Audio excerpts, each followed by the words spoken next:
Forests are a critical part of the solution to the climate crisis and biodiversity collapse. 1T.org is a part of the World Economic Forum's work to accelerate nature-based solutions in support of the United Nations Decade on Ecosystem Restoration. We are very happy to have Nicole Schwab joining us from Geneva, the director of 1T.org and nature-based solutions at the World Economic Forum, to discuss further. Nicole, thank you so much for joining us. Good afternoon to you. Can you talk to us about, I guess, the vision of 1T.org of building, or rather supporting the move to get 1 trillion trees to grow, conserve, and restore by 2030. How's that going to work out?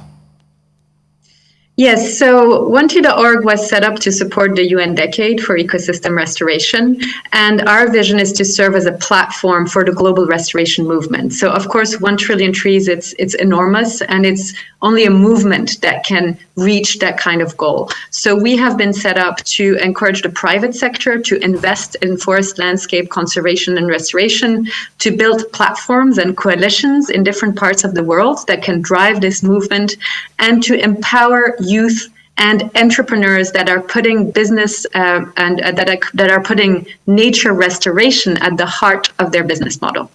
And can you tell us, how you're going to go about involving, or rather advising the private sector, supporting them in those efforts? For instance, I guess I understand, I'm looking at, there was a video I saw, a case study on the Sahel, for instance. Yes, so in the Sahel, we are supporting the African Union's Great Green Wall initiative. We feel this is a massively ambitious project spanning 8,000 kilometers from Senegal all the way to Djibouti. And we assembled a coalition of actors working across the countries, working with the different regional organizations. And we understood that where we could really add value to the hundreds of organizations that have been working on this already on the ground is by focusing on value chains, focusing on tree crops, such as Arabic gum, shea butter, baobab, moringa, and a host of other species from the Sahel that are not well known internationally, but that have huge potential in the superfoods and cosmetic markets, which are booming markets.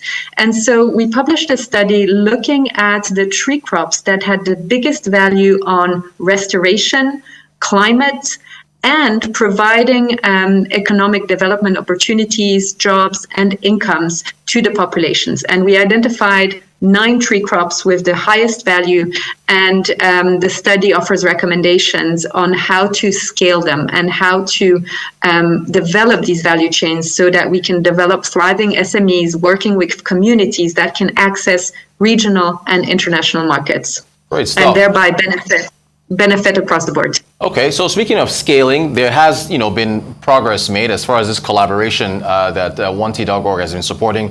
52 billion trees grown by the United States organizations, over 80 companies pledging over 7 billion trees in over 65 countries. China aiming to plant 7 billion trees. How do you think, I guess, these measures can become a reality down the line? Yes, so many of these are pledges. Of course, our organization is barely 3 years old, and we know how long it takes to grow a forest. But what we have done is we have set in place an implementation reporting system together with the International Union for Conservation of Nature, IUCN. They have a restoration barometer.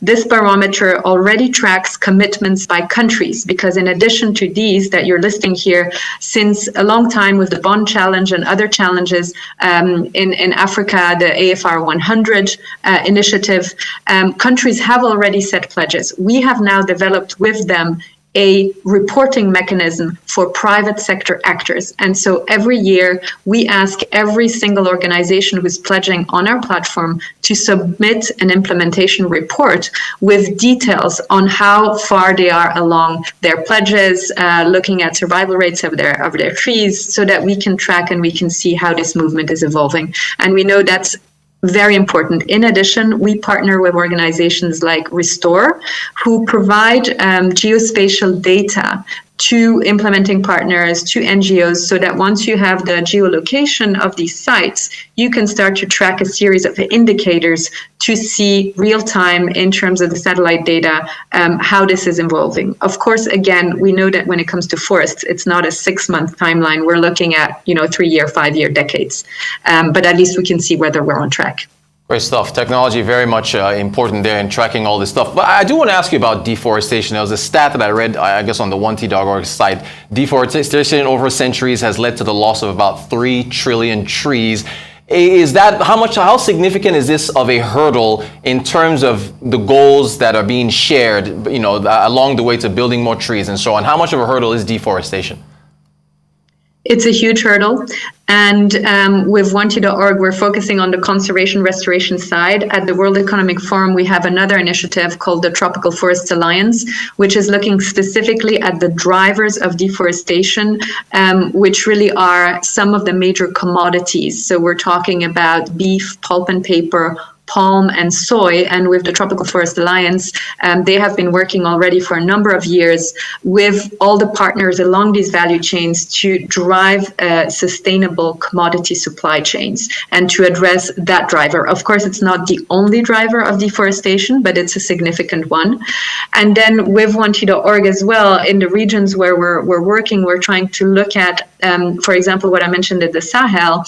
Of course, if trees have more value alive than cut, then you can change some of those dynamics. And that's why these non-timber forest product value chains are so important, because we can increase the value of the trees and really have the communities then nurture and restore, because those trees become such a key component also of the local economies. Okay, thanks. That last point, the key component of the local economies. Well, what is the incentive to the private sector to be part of this movement? And if one's making a pitch or talking to them about this, how does one sell the incentive to the private sector? There's different drivers. So one of them is precisely value chains. So a company that's investing, for example, that's supplying their, sourcing their products from forests will obviously have an interest in a thriving and healthy ecosystem, because otherwise their commodities are at risk and their business is at risk. So that's one key driver.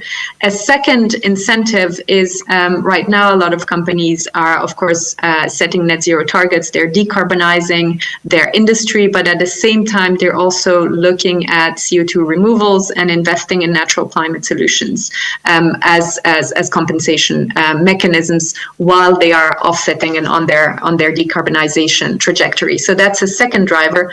And the third is there's also regulation in many parts of the world that is coming in, and a lot of companies are now thinking about this concept of nature positive and how to start to shift their business towards nature positive. We're not quite there yet, but I think this is coming, and restoration will be a key part of that, particularly for companies that have a land footprint. Great stuff. March 21st, just a couple days ago, was the International Day of Forests. The theme was forests and health. There was a report released by the Food and Agricultural Organization of the United Nations. How important are forests to health of humans and animals?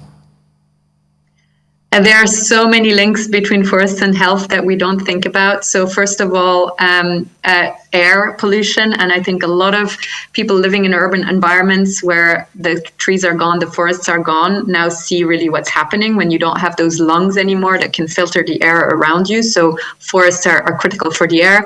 We know that their impact on water filtration systems. And again, there's been some really interesting experiences of conserving the watersheds and the forests around the sources of our water that, of course, feeds our cities.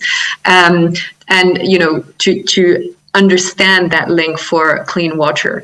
Third, food. A lot of food come from, we've just talked about it, right? In terms of agroforestry systems, food crops that come from forests. Fourth, pharmaceuticals. Forests are huge hotspots of biodiversity, and we know that a lot of pharmaceuticals are coming from these biodiversity hotspots and from forests themselves. And then finally, mental health. There have been a lot of recent scientific experiences showing that forests can actually really have an impact on well-being, lower stress levels, lower blood pressure through the environment and the chemicals that you basically are exposed to in a forest. So the list goes on and on and on, and we just know that we need thriving forests to have healthy ecosystems, and we need healthy ecosystems to be healthy ourselves. Great stuff. You guys are doing great work, and we thank you so much for taking the time to talk to us. Nicole Schwab, Director of 1T.org and Nature-Based Solutions at the World Economic Forum, thank you so much for your time, and best of luck with your cause.